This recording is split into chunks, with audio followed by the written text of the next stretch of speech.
जय हिंद प्यारे बच्चों, नमस्कार।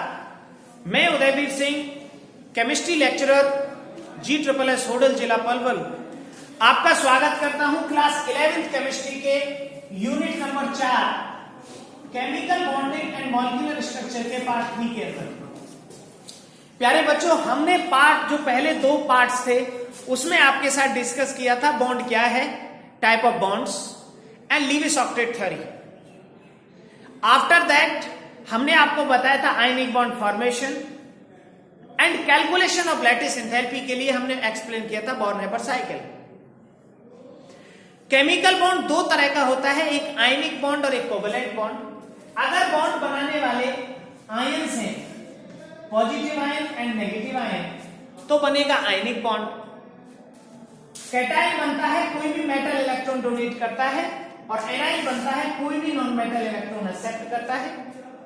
जब ये चार्जेज एक दूसरे को अट्रैक्ट करते हैं तो हम इसे कहते हैं आयनिक बॉन्ड, जिसे कूलम्बिक फोर्स भी कहते हैं।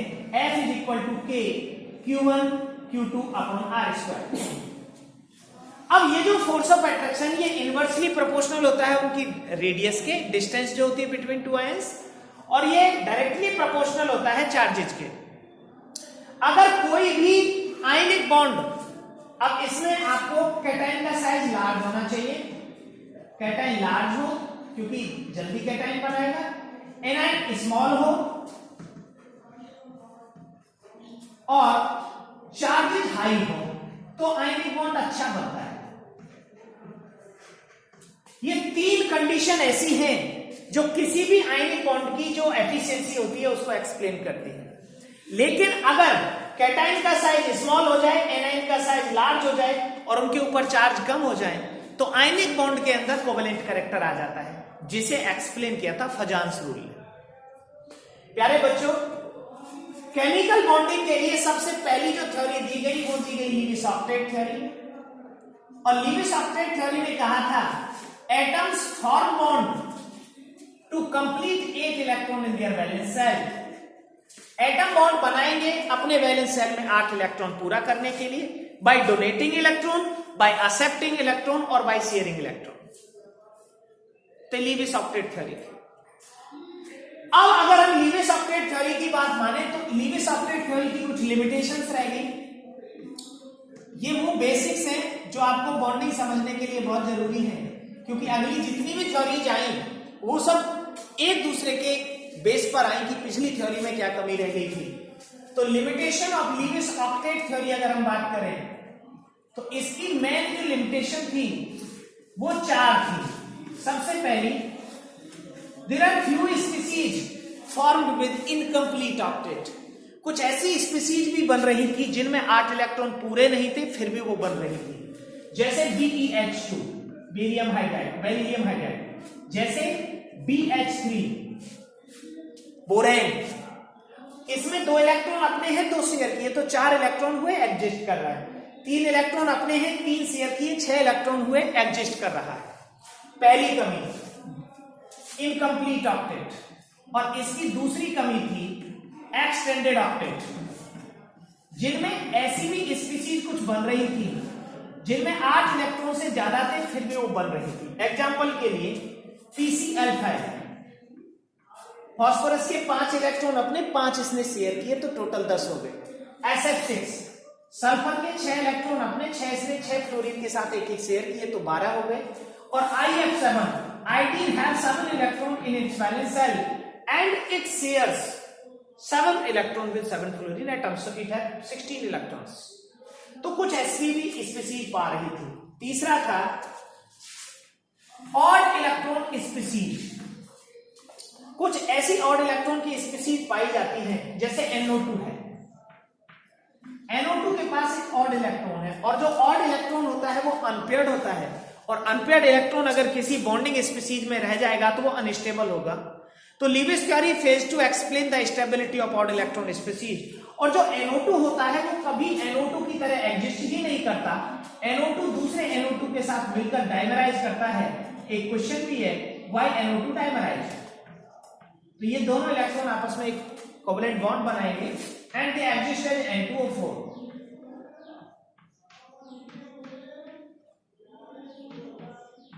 तो ये N2O4 की तरह एडजस्ट करेगा। तीसरी इसकी ड्रॉबैक थी। और जो इसकी चौथी ड्रॉबैक थी, सबसे इंपॉर्टेंट जिसे हम मान सकते हैं, वो है Lewis theory fails to explain structure of the molecules. ये मॉलिक्यूल्स के स्ट्रक्चर को एक्सप्लेन नहीं कर सकते। तो प्यारे बच्चों, ये थी लीविस थ्योरी की लिमिटेशंस। अब जब लीविस थ्योरी में कुछ लिमिटेशन रह गई, तो फिर इनको पूरा कैसे किया गया? लीविस थ्योरी की कमियां कैसे एक्सप्लेन हुई बाद में? तो प्यारे बच्चों, लीविस थ्योरी की जो कमियां थी उनको एक्सप्लेन किया गया VSEPR थ्योरी के द्वारा। तो प्यारे बच्चों, आज के हमारे जो टॉपिक्स रहने वाले हैं उनमें एक इंपॉर्टेंट टॉपिक रहेगा VSEPR थ्योरी और एक इंपॉर्टेंट टॉपिक रहेगा hybridisation. And these all theories are valid. हमारे यहाँ केमिकल बॉन्डिंग में हम इन्हें पढ़ेंगे कोवेलेंट बॉन्ड के लिए। फिर हम पोलैरिटी ऑफ कोवेलेंट बॉन्ड पढ़ेंगे, जिसमें हम डी बाई हकल इक्वेशन पढ़ेंगे। किसी भी आयनिक बॉन्ड में जिस तरह से कोवेलेंट कैरेक्टर आया था, उसी तरह किसी कोवेलेंट बॉन्ड में आयनिक कैरेक्टर भी आ सकता है। उसे एक्सप्लेन किया गया डी बाई हकल स्मिथ इक्वेशन से, तो हम उसको भी पढ़ेंगे। तो आइए सबसे पहले हम पढ़ते हैं VSEPR थ्योरी को। VSEPR थ्योरी का पूरा नाम है valence shell electron pair repulsion theory. Valence shell electron pair repulsion theory. बिल्कुल सरल शब्दों में हम बात करें valence shell electron pair repulsion theory की, तो valence shell electron pair repulsion theory ने बताया कोई भी मॉलिक्यूल जो कोवेलेंट बॉन्ड के द्वारा बन रहा है, बिल्कुल मैं सरल शब्दों में एक्सप्लेन करूंगा। आपको समझना महत्वपूर्ण है, यह महत्वपूर्ण नहीं है हमने कितना रीड किया। और इस VSEPR थ्योरी से इतने शानदार क्वेश्चंस बनते हैं, इंपॉर्टेंट क्वेश्चंस बनते हैं, जो कंपटीशंस में भी पूछे जाते हैं, मोस्टली कंपटीशंस। और बॉन्डिंग को समझने के लिए बड़ा सरल सा टॉपिक है ये, समझिएगा। VSEPR थ्योरी ने कहा valence shell electron pair repulsion theory, कहा कि अगर किसी एटम में जो बॉन्ड बना रहा है, number of electron pair decides it's geometry. किसी भी मॉलिक्यूल में जितने इलेक्ट्रॉन के पेयर होंगे वो डिसाइड करेंगे उसकी ज्योमेट्री को। और इलेक्ट्रॉन पेयर कौन से सेल के? Valence shell. इसीलिए इसको बोला गया valence shell electron pair repulsion theory. अब अगर किसी भी वैलेंस सेल के अंदर नंबर ऑफ इलेक्ट्रॉन पेयर 2 है, तो उसकी ज्योमेट्री लीनियर होगी। अब जो इलेक्ट्रॉन पेयर है, ये हम कैसे डिसाइड करें कि उसमें इलेक्ट्रॉन पेयर कितने हैं? इलेक्ट्रॉन पेयर डिसाइड करने के लिए हमें जो एटम बॉन्ड बना रहा है उसके वैलेंस सेल के इलेक्ट्रॉन प्लस शेयर्ड इलेक्ट्रॉन, सारे इलेक्ट्रॉन्स को जोड़ देंगे और उसमें 2 से डिवाइड दे देंगे, तो हमको इलेक्ट्रॉन के पेयर आ जाएंगे। एग्जांपल के लिए अगर मैं BeH2 की बात करूं, तो बेरिलियम के पास अपने इलेक्ट्रॉन 2 प्लस 2 इलेक्ट्रॉन इसने शेयर किए, टोटल इलेक्ट्रॉन हो गए 4 divided by 2 is equal two electron के पेयर हो गए 2। अगर 2 इलेक्ट्रॉन के पेयर हैं तो उसकी जो स्ट्रक्चर होगी वो लीनियर होगी, और लीनियर ज्योमेट्री में बॉन्ड एंगल होता है 180 डिग्री का। ये बताया valence shell electron pair theory ने। If the number of electron pairs are fixed, किसी भी मॉलिक्यूल के आपको नंबर ऑफ इलेक्ट्रॉन पेयर पता है जो एटम बॉन्ड बना रहा है, तो आप उसकी स्ट्रक्चर को डिसाइड कर सकते हैं।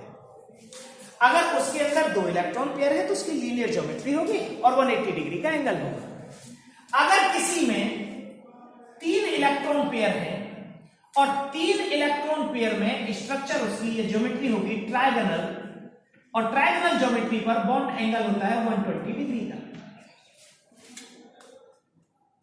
जैसे BCl3 बोरॉन ट्राइक्लोराइड।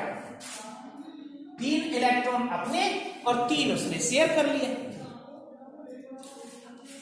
अब इसमें जो एक चीज और भी याद रखेंगे, जो इलेक्ट्रॉन के पेयर हैं, electron pair is equal to, हमें कैसे फाइंड करेंगे? नंबर ऑफ बॉन्ड, जितने बॉन्ड हैं। अब ये ध्यान रखना है, अगर कोई स्पीशीज डबल बॉन्ड या ट्रिपल बॉन्ड बना रही है तो उसका पेयर एक ही काउंट होगा। जैसे आपने पढ़ा होगा इथीन, एल्कीन होता है, डबल बॉन्ड होता है इसमें, सी डबल बॉन्ड सी, और 2 सिंगल बॉन्ड होते हैं, तो इसमें पेयर लिए जाएंगे 1, 2 और 3। तो इसमें टोटल इसकी जो ज्योमेट्री होगी वो ट्रायंगल होगी 120 डिग्री के एंगल के साथ। प्यारे बच्चों, अगर इलेक्ट्रॉन पेयर 4 है तो हम इलेक्ट्रॉन पेयर कैसे निकालेंगे? Number of bonds plus lawn pairs. अब यहां पर valence shell electron pair repulsion theory का मेन काम शुरू होगा जब आपको लॉन पेयर फाइंड करने हैं। मैंने अभी valence shell electron pair repulsion theory जो थी VSEPR थ्योरी, उसका पूरा स्टेटमेंट नहीं बताया, सिर्फ समझा रहा हूं अभी आपको कि अगर आपको इलेक्ट्रॉन के पेयर पता है तो हम उसकी ज्योमेट्री डिसाइड कर सकते हैं। अदरवाइज जो स्टेटमेंट था इसका, ये कहता था valence shell electron pair repulsion theory का, the number of electron pair present around the atom repel each other, वो एक दूसरे का रिपल्सन करेंगे till their repulsion force becomes 0, वहां तक रिपल्सन करेंगे। और जो ऑर्डर ऑफ रिपल्सन होगा वो होगा, सबसे कम रिपल्सन होगा BP के बीच में, बॉन्ड पेयर के बीच, इसलिए उनकी ज्योमेट्री रेगुलर होगी। 2 बॉन्ड पेयर पर लीनियर, 3 बॉन्ड पेयर पर ट्रायंगल, 4 बॉन्ड पेयर पर टेट्राहेड्रल। और टेट्राहेड्रल ज्योमेट्री में बॉन्ड एंगल होता है 109 डिग्री 28 मिनट का। If the number of electron pair present in any atom are 5, then geometry is trigonal, bipyramidal, इनके नाम याद रख लेंगे जरूर, ट्रायगोनल, बायपिरामिडल। और ट्रायगोनल बायपिरामिडल में 2 एंगल 90 के होते हैं और 4 एंगल 75 डिग्री के होते हैं। इसी तरह स्ट्रक्चर में ट्रायगोनल बायपिरामिडल बना देता हूं, उसके कई सारे क्वेश्चंस भी बनेंगे। ट्रायगोनल बायपिरामिडल के स्ट्रक्चर है PCl5, ये PCl5, एक बनेगा ट्रायंगल, ये ट्रायंगल है और ये बायपिरामिड है। ये बायपिरामिड वाले एंगल होते हैं 90 डिग्री के, और ये आपका एक ट्रायंगल बन गया। ट्रायंगल के 3 एंगल कितने डिग्री के होते हैं? 60 डिग्री के। अगर उसके अंदर नंबर ऑफ इलेक्ट्रॉन पेयर 6 है, नंबर ऑफ बॉन्ड वो 6 बना रहा है, तो उसकी स्ट्रक्चर होगी ऑक्टाहेड्रल, और ऑक्टाहेड्रल के जो एंगल्स होते हैं वो होते हैं 90 डिग्री के। तो ये हमें सबसे पहले बताया गया कि भैया अगर आपको इलेक्ट्रॉन पेयर की संख्या पता है तो आप उसकी ज्योमेट्री डिसाइड कर देंगे। और इन 2 एंगल्स को, जिनके 90 डिग्री के हैं 2 एंगल, इनको एक्सियल एंगल्स बोलते हैं, और जो 3 ट्रायगोनल के हैं उनको इक्विटोरियल एंगल्स बोलते हैं। तो एक्सियल जो एंगल्स होते हैं, axial bonds are longer than equatorial bonds, क्योंकि उनमें रिपल्सन ज्यादा होता है। और जो लॉन्गर होते हैं वो जैसे ही हम उसे हीट करते हैं तो वो 2 हिस्सों में टूट जाते हैं। तो एक क्वेश्चन है, why PCl5, what happens to PCl5 when heated? PCl5 को जब हम हीट करते हैं तो 2 हिस्सों में टूट जाता है, PCl3 प्लस Cl2। इसके कारण ही ये 2 बॉन्ड ब्रेक हो जाते हैं। तो प्यारे बच्चों, ये सबसे पहला बेसिक स्टेप है BSEPR थ्योरी का कि आपको अगर इलेक्ट्रॉन पेयर की संख्या पता है तो आप उसकी ज्योमेट्री डिसाइड कर देंगे। लेकिन ये सिर्फ तब संभव है जब सारे पेयर इलेक्ट्रॉन के वो बॉन्ड बना रहे हो। अगर किसी के पास इलेक्ट्रॉन पेयर बच जाता है तो उसमें रिपल्सन बढ़ जाएगा, और रिपल्सन बॉन्ड एंगल को डिक्रीज कर देता है। मैं एग्जांपल दूंगा तो आपको समझ आएगा। तो दोबारा से BSEPR थ्योरी को सुनेंगे प्यारे बच्चों। BSEPR थ्योरी कहती थी the number of electron pair decides the geometry of A molecule. वो किसी भी मॉलिक्यूल की ज्योमेट्री को डिसाइड कर देंगे।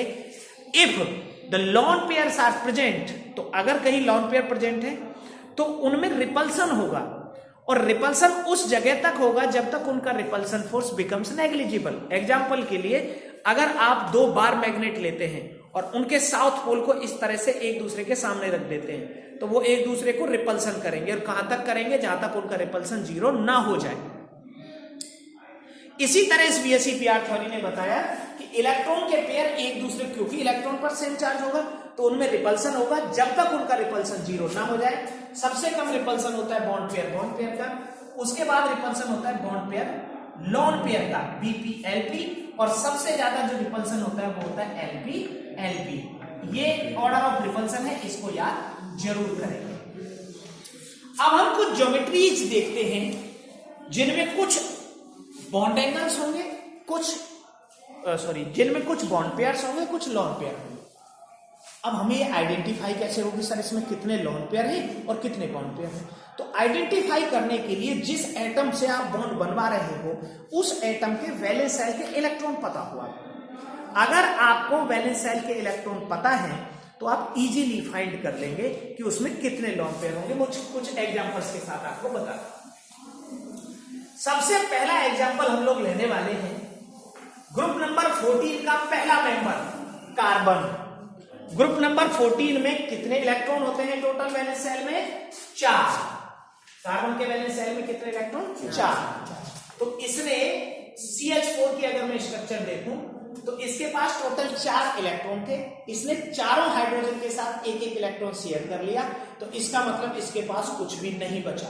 अगर कुछ भी नहीं बचा तो इसके जो सारे बॉन्ड्स हैं वो रेगुलर बॉन्ड हैं और इसकी स्ट्रक्चर होगी टेट्राहेड्रल, और ये होती है टेट्राहेड्रल ज्योमेट्री। और इसके बीच में बॉन्ड एंगल होता है 109 डिग्री 28 मिनट का।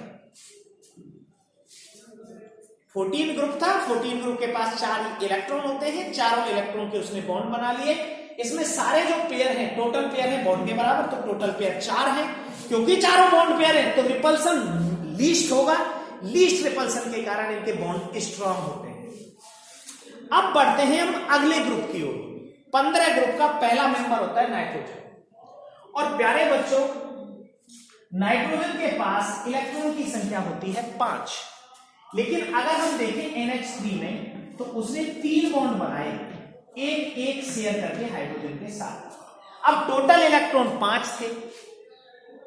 5 इलेक्ट्रॉन में अगर उसने 3 बॉन्ड बनाए तो एक पेयर बचा उस पर इलेक्ट्रॉन का, और उस एक पेयर को हमने नाम दे दिया लॉन पेयर का। तो प्यारे बच्चों, ये लॉन पेयर है और ये 3 है बॉन्ड पेयर। तो ऊपर वाले में क्या था? ऊपर वाले में था 4, 4 + 0 = 4। नीचे वाले में भी 4 था, लेकिन नीचे वाले में 4 + 0 नहीं था, नीचे वाले में था 3 + 1 = 4। तो ये जो एक लॉन पेयर है, the presence of one lone pair decreases the bond angle by 2.5 degree.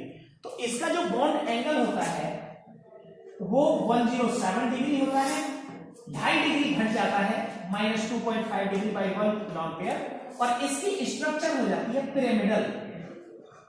तो अगर आपके पास कोई 4 बॉन्ड वाली स्ट्रक्चर है और उसमें एक लॉन पेयर है तो उसकी स्ट्रक्चर टेट्राहेड्रल न होकर उसकी स्ट्रक्चर होगी पिरामिडल।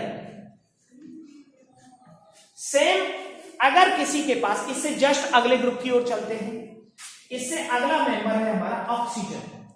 ऑक्सीजन के पास इलेक्ट्रॉन होते हैं 6, लेकिन H2O के अंदर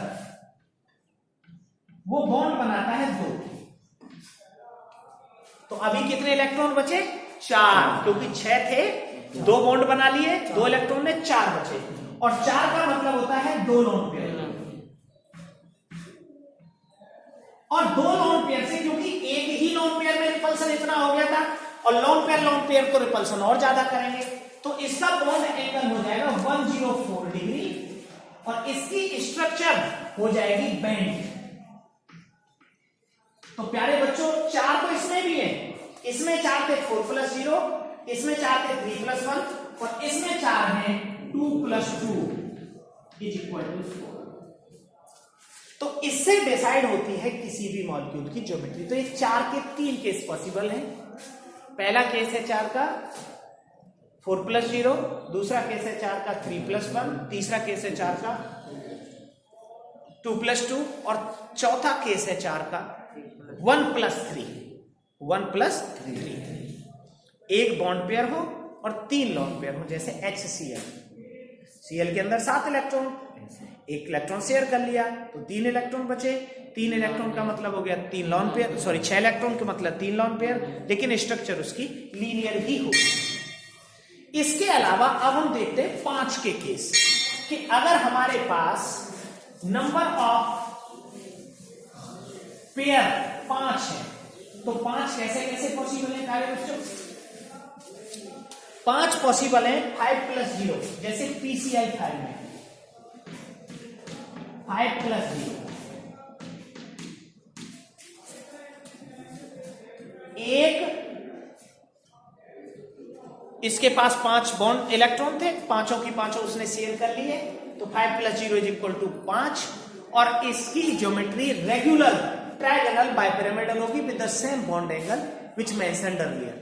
लेकिन सेकंड केस में अगर मैं SF6 देखूं, सॉरी SF4, इलेक्ट्रॉन के पेयर थे, टोटल इलेक्ट्रॉन थे सल्फर के पास 6 इलेक्ट्रॉन्स में से 4 ने बॉन्ड बनाया, 2 इलेक्ट्रॉन बचे, 2 इलेक्ट्रॉन का मतलब 1 लोन पेयर, और इसके कारण इसकी जो ज्योमेट्री है वो हो जाती है टेट्राहेड्रल पिरामिडल।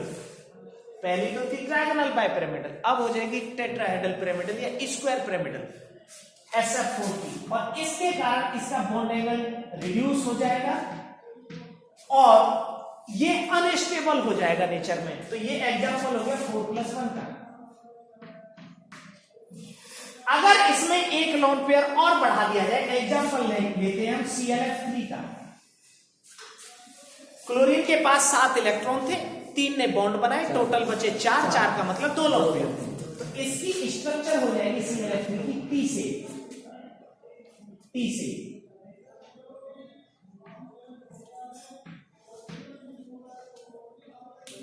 और इसमें बचे 2 लोन पेयर, 2 लोन पेयर को आप मेंशन कर देंगे इस तरह। ये हो गया एग्जांपल हमारा 3+2 का, 3 बॉन्ड है और 2 लोन पेयर। ये टी शेप स्ट्रक्चर है, टी शेप। रेगुलर पर ट्रायगोनल बाइपिरामिडल, 4+1 पर स्क्वायर पिरामिडल, 3+2 पर square pyramidal, sorry T shape. और अगर मैं नेक्स्ट स्ट्रक्चर देखूं HCF2 की, जीनन के पास 8 इलेक्ट्रॉन होते हैं, इनर्ट गैस है 18 ग्रुप का, 2 उसने शेयर बना लिए, तो 6 बचे, 6 का मतलब 3 पेयर, और ये हो जाएगा हमारा 2 + 3 = 5, और इसकी स्ट्रक्चर होगी लीनियर। और लीनियर को हम इस तरह से दिखाएंगे HT, 2 बॉन्ड यहां HCF2।